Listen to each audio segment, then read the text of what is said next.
વડોદરા શહેરના માંજલપુર વિધાનસભા મત વિસ્તારમાં વિવિધ વિકાસના કામોનું ખાતમુહૂર્ત કરવામાં આવ્યું હતું। વડોદરા શહેરના માંજલપુર વિધાનસભા મત વિસ્તારમાં ધારાસભ્ય યોગેશ પટેલના હસ્તે આજે વિવિધ વિકાસના કામોનું ખાતમુહૂર્ત કરવામાં આવ્યું હતું, જેમાં લાલબાગ એપીએમસીથી હજીરા સુધીની જૂની પ્રેશર લાઇનના સ્થાને નવી પ્રેશર લાઇન નાખવાની કામગીરીનું ખાતમુહૂર્ત કરાયું હતું। આની સાથે મકરપુરા ગામ અને રણછોડ નગરના પણ વિવિધ વિકાસલક્ષી કામોનું ખાતમુહૂર્ત કરાયું હતું, જે વેળાએ પૂર્વ મેયર નિલેશ રાઠોડ, વડોદરા મહાનગરપાલિકાના શાસક પક્ષના દંડક શૈલેષ પાટીલ સહિત વિસ્તારના કાઉન્સિલરો અને કાર્યકર્તાઓ તથા સ્થાનિક નાગરિકો હાજર રહ્યા હતા।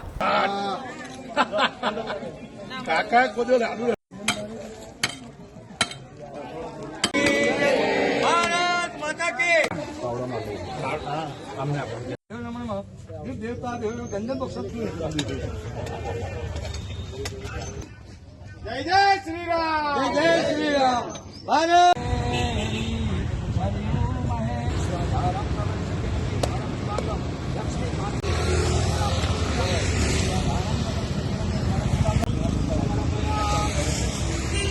સમાચારોના સતત અપડેટ માટે TNN ન્યૂઝને YouTube પર સબસ્ક્રાઇબ કરી બેલ આઇકોન પ્રેસ કરો અને અમારી સાથે જોડાયેલા રહો Facebook, Instagram અને Twitter ઉપર।